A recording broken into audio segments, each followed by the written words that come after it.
আমরা সারা দেশে জনগণের ব্যাপক ভালোবাসা দেখতে পাচ্ছি। এই ভালোবাসায় ঈর্ষান্বিত হয়ে মনের জ্বালায় অনেকে আমাদের ব্যানার, ফেস্টুন, প্লেকার্ড, আমাদের পোস্টারগুলো ছিঁড়ে খান খান করে ফেলছেন। বন্ধুগণ, টের পান নাই জনগণ আজকে আর গাছের পোস্টার, লাইট পোস্টের পোস্টার, রাস্তার উপর দড়ি দিয়ে সাঁটানো পোস্টার দেখে সিদ্ধান্ত নেয় না।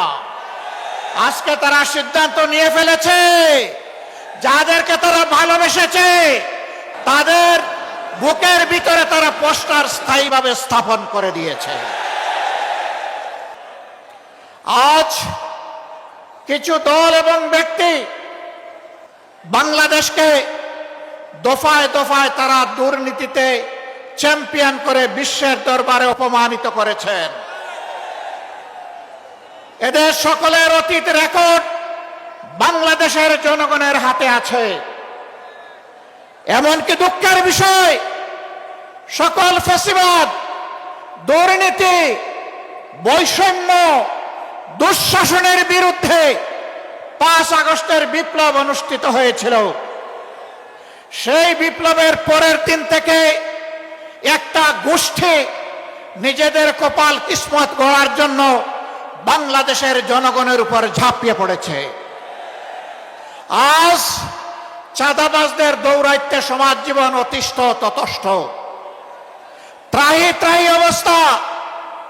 বিনিয়োগকারী, শিল্পপতি, ব্যবসায়ী, ক্ষুদ্র ব্যবসায়ী কেউ শান্তিতে নাই। আগের চেয়ে চাঁদার রেট বেড়ে গেছে বলে সকলেই তারা বিষাক্ত নিঃশ্বাস ফেলেন।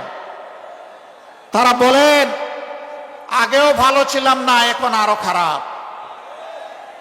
খুলনার মধ্যস্থলে আজকের এই বিভাগীয় সমাবেশের সম্মানিত সভাপতি, ইসলামী আন্দোলন বাংলাদেশের সম্মানিত আমির, বিশিষ্ট আলেমে দ্বীন,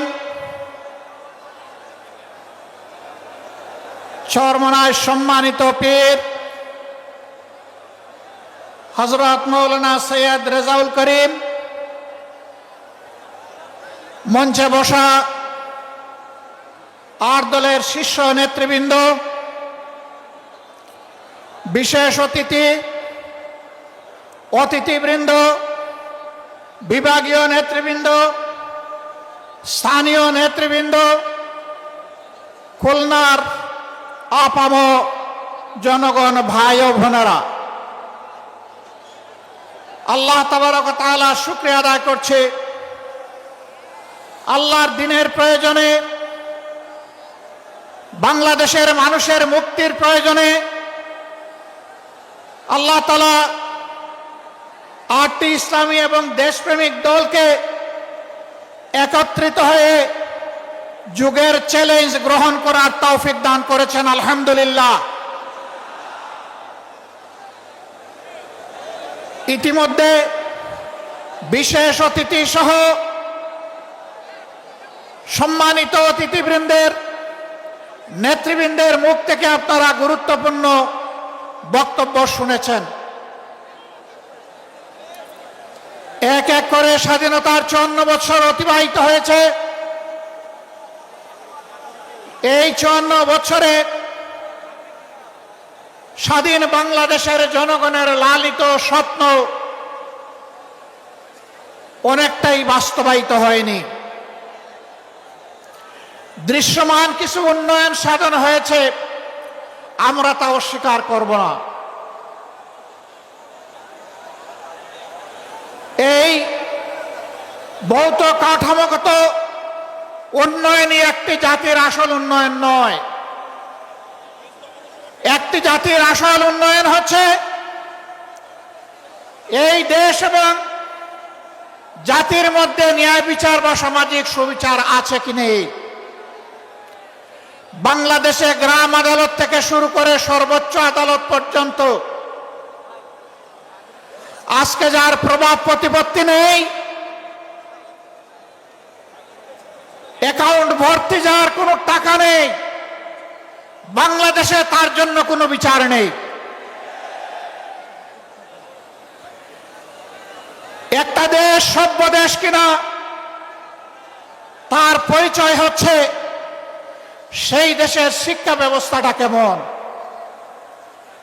আমরা দেখতে পাই আমাদের দেশের শিক্ষা ব্যবস্থা মূলত দুই ধারায় বিভক্ত। দ্বীনি শিক্ষাকে কেন্দ্র করে সেই শিক্ষার চর্চার জন্য মাদ্রাসা, ছোট মাঝারি বৃহৎ আকারের হাজার হাজার মাদ্রাসা বাংলাদেশে বিদ্যমান। তার পাশাপাশি আমরা লক্ষ্য করি সাধারণ এবং বিশেষায়িত শিক্ষা দেওয়ার জন্য দেশে বেশ কয়েকটি পাবলিক এবং প্রাইভেট বিশ্ববিদ্যালয়, কলেজ, স্কুল এবং প্রাইমারি স্কুল রয়েছে, যার সংখ্যা লক্ষ লক্ষ। মাদ্রাসা শিক্ষা ব্যবস্থায় আমরা দেখি সেখানে ইলমে দ্বীনের চর্চা হয়, সেখানে কোনো গণরুম নাই, সেখানে কেউ কাউকে খুন করে না।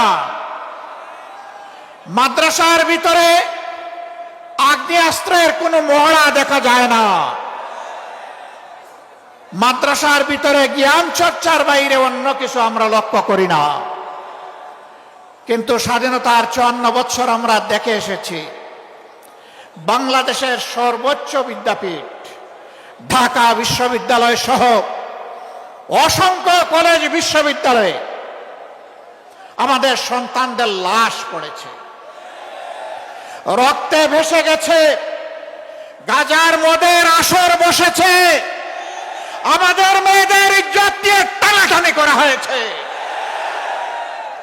অস্ত্রের ঝঞ্ঝানিতে শিক্ষা প্রতিষ্ঠান অস্থির হয়ে উঠেছে। এটি একটি সভ্য দেশের শিক্ষা ব্যবস্থার পরিচয় বহন করে না। প্রিয় দেশবাসী, একটা দেশকে সভ্য দেশ হতে হলে এই দেশটাকে দুর্নীতিমুক্ত হতে হয়। আজ কিছু দল এবং ব্যক্তি বাংলাদেশকে দফায় দফায় তারা দুর্নীতিতে চ্যাম্পিয়ন করে বিশ্বের দরবারে অপমানিত করেছেন। এদের সকলের অতীত রেকর্ড বাংলাদেশের জনগণের হাতে আছে।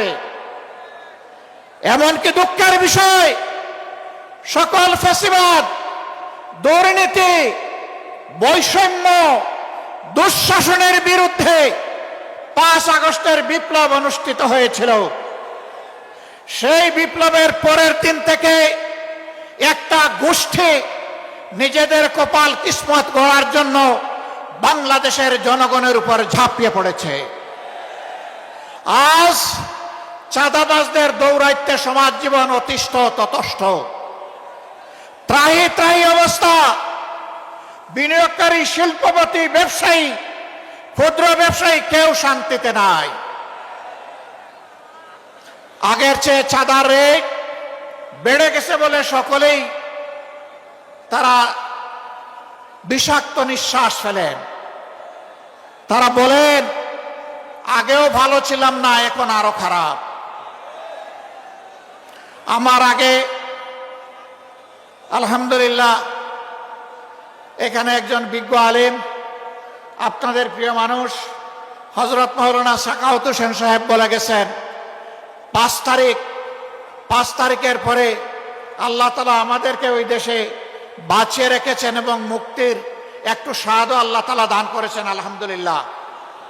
কিন্তু কোন ইসলামী দলের নামে আজকে চাঁদাবাজির পরিচয় তাদের কপালে জুড়ে দেওয়া হয়নি। কোন দেশপ্রেমিক দল চাঁদাবাজ হয়ে 5 তারিখের পরে আবির্ভূত হয়নি।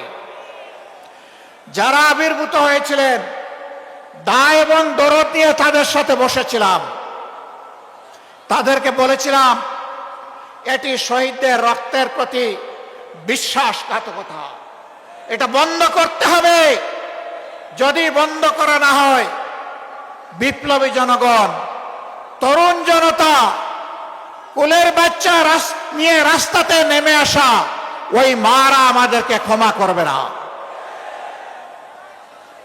বন্ধ করা হয়নি, চাঁদাবাজি অব্যাহত রয়েছে, দুর্নীতি অব্যাহত রয়েছে। ক্ষমতায় না গিয়ে অনেকে ক্ষমতার দাপট দেখাচ্ছেন, প্রশাসনিক কু করার চেষ্টা করছেন। আগামী নির্বাচনে চলে বলে কৌশলে কেউ কেউ আমরা শুনতে পাই বিভিন্ন জায়গায় বসে ষড়যন্ত্রের জাল বুনছেন। জনগণ ভোট দেওক না দেওক, ক্ষমতায় আমাদেরকে যেতে হবে।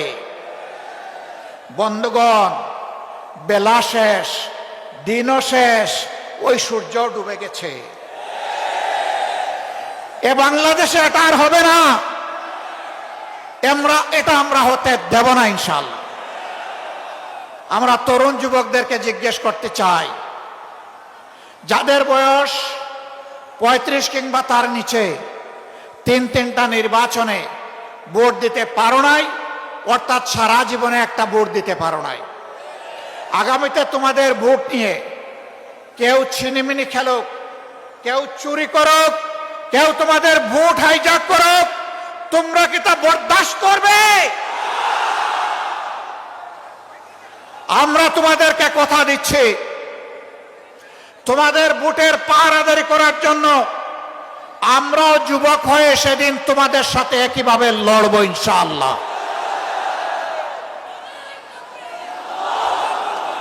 এখন থেকে আমরা সারা দেশে জনগণের ব্যাপক ভালোবাসা দেখতে পাচ্ছি।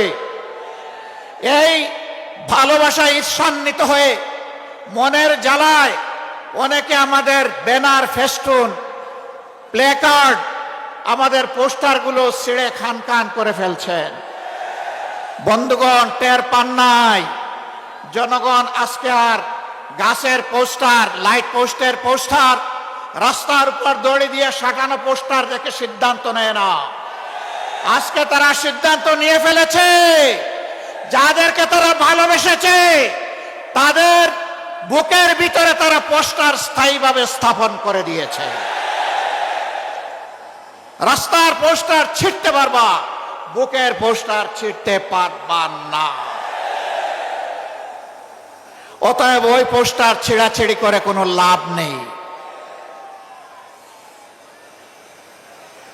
দিশাহারা হয়ে, হতাশ হয়ে, ক্ষুব্ধ হয়ে চূড়াগলিতে কেউ যদি হাঁটার চিন্তা করেন, তাহলে প্রয়োজনে আরেকটা 5 আগস্ট অনুষ্ঠিত হবে ইনশাআল্লাহ। যেই 5 আগস্ট সন্ত্রাসকে, ফ্যাসিবাদকে তাড়িয়ে দিয়েছিল, সেই 5 আগস্ট প্রয়োজনে আবার রুখে দেবে ইনশাআল্লাহ। সম্মানিত ভাইয়েরা, এখন থেকে ছাত্র জনতার, শ্রমিক জনতার, ব্যবসায়ী জনতার, আপামর জনতার, শিশু থেকে বৃদ্ধ সমস্ত মানবতার ঐক্য আমাদেরকে গড়ে তুলতে হবে ইনশাআল্লাহ। এই ঐক্যই আগামী দিনে বাংলাদেশের জাতীয় সংসদে যাবে বিজয়ীর বেশে ইনশাআল্লাহ। এ বিজয় কেউ ঠেকাতে পারবে না ইনশাআল্লাহ। কারণ আমরা আছি মজলুমের পক্ষে, আমরা আছি অপশাসনের বিরুদ্ধে, আমরা আছি বৈষম্যের বিরুদ্ধে, আমরা আছি ন্যায়ের পক্ষে, আমরা আছি আল্লাহর দেওয়া কোরআনের বিধানের পক্ষে। এ বিজয় আমাদের হবে ইনশাআল্লাহ। সম্মানিত ভাইয়েরা, কেউ কেউ জাতির মধ্যে হিংসা সৃষ্টি করে জাতিকে বিভিন্নভাবে বিভক্ত করতে চান। চিংড়ি মাছের মতো কেউ কেউ পিছনে দৌড়াতে চান। আপনারা চিংড়ি মাছের চাষের এলাকার মানুষ খুব ভালো করে জানেন, চিংড়ি যখন দৌড়ায় সামনের দিকে পথ খুঁজে পায় না, শুধু পিছনের দিকে যায়। কেউ কেউ ৭২-এর সংবিধান নিয়ে কামড় দিয়ে পড়ে থাকতে চান। আমাদের বন্ধুদের মাঝে দীর্ঘদিন একসাথে আন্দোলন সংগ্রাম, ফ্যাসিবাদের বিরুদ্ধে লড়াই করেছি, তাদের কাউকে কাউকে আজকে আমরা সে কথা বলতে শুনি। মনে রাখবেন, বাংলাদেশে প্রথম দুঃশাসনের পর জিয়াউর রহমান সাহেব ক্ষমতায় এসে ওই সংবিধানকে তিনি আমূল পরিবর্তন করে দিয়েছিলেন। এখন যদি কেউ ৭২-এর সংবিধানের কথা বলেন, কার্যত তিনি শহীদ প্রেসিডেন্ট জিয়াউর রহমান সাহেবের বিরুদ্ধে অবস্থান নেবেন।